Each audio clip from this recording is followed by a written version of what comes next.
Assalamualaikum warahmatullahi wabarakatuh. Kami dari kelompok 5 ingin mencoba memaparkan hasil diskusi kami yang berjudul Langkah-langkah menulis puisi dan teknik mengajarkan puisi di SD. Sebelumnya, saya ingin memperkenalkan rekan-rekan saya terlebih dahulu.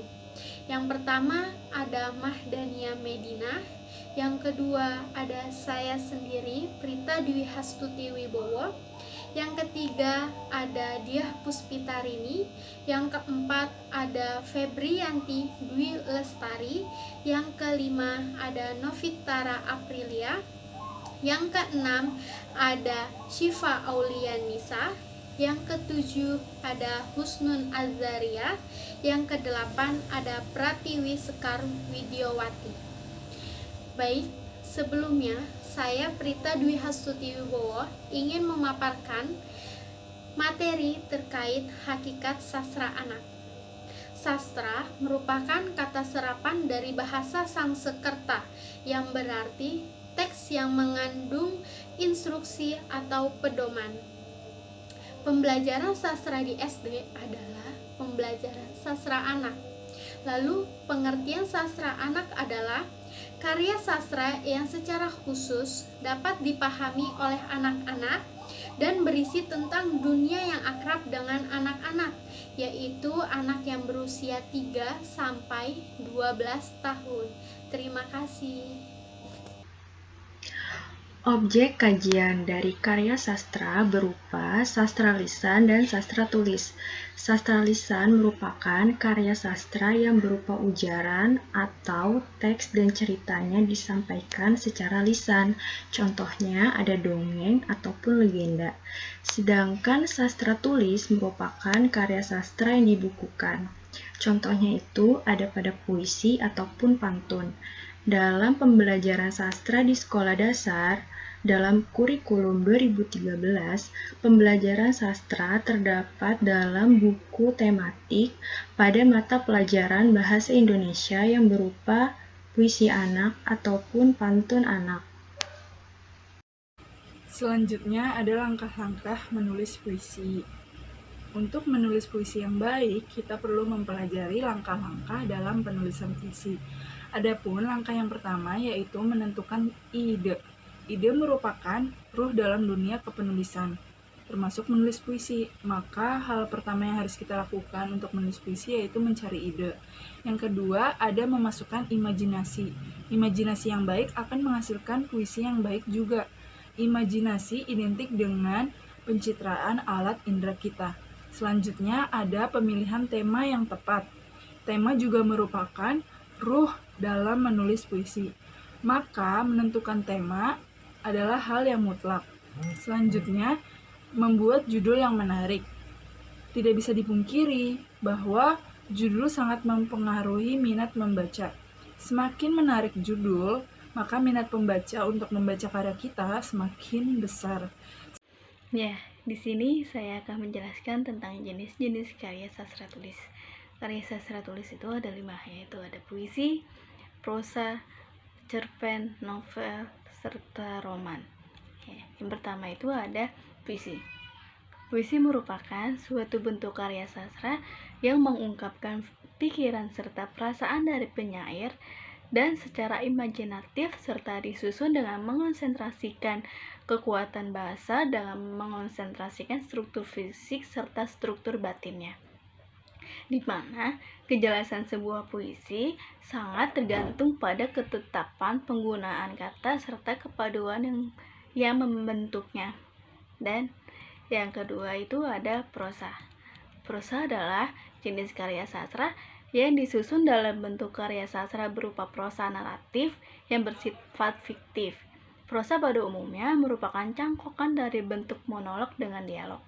Karena itu, prosa disebut juga teks pencangkokan. Yang dimaksud dengan pencangkokan itu adalah pencerita atau pengarang menggabungkan pikirannya ke dalam pikiran-pikiran tokoh sehingga timbullah dialog di antara tokoh-tokohnya. Yang ketiga itu ada novel. Novel adalah suatu karangan prosa yang bersifat cerita yang menceritakan suatu kejadian yang luar biasa dari kehidupan orang-orang atau tokoh cerita. Dikatakan kejadian yang luar biasa itu karena dari kejadian ini lahirlah suatu konflik, suatu pertikaian yang mengalihkan jurusan nasib para tokoh. Menurut Dr. Nur Hadi, novel merupakan suatu bentuk karya sastra yang di dalamnya terdapat nilai budaya, sosial, pendidikan, dan moral. Yang keempat ada roman.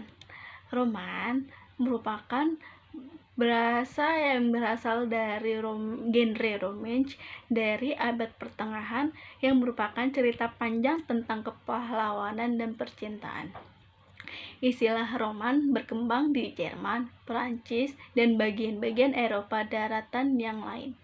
Ada sedikit perbedaan antara roman dengan novel, di mana bahwa bentuk novel lebih pendek dibandingkan roman, tetapi luasnya unsur ceritanya hampir sama.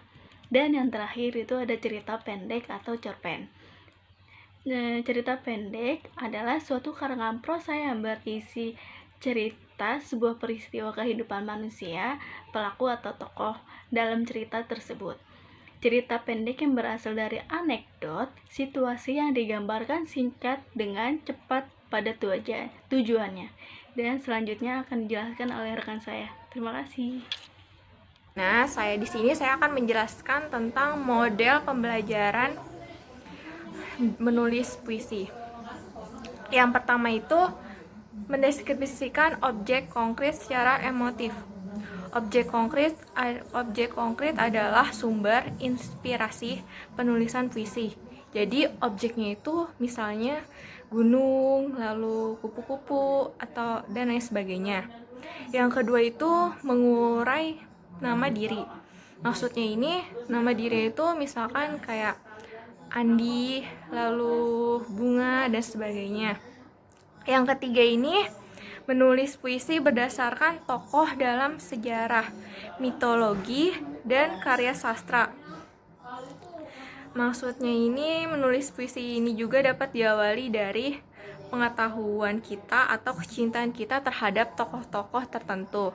Misalnya kayak kita ingin membuat puisi dengan nama tokoh-tokoh pahlawan. Kayak Saya, Husna Zaria, saya akan menjelaskan tentang teknik mengajarkan puisi di SD.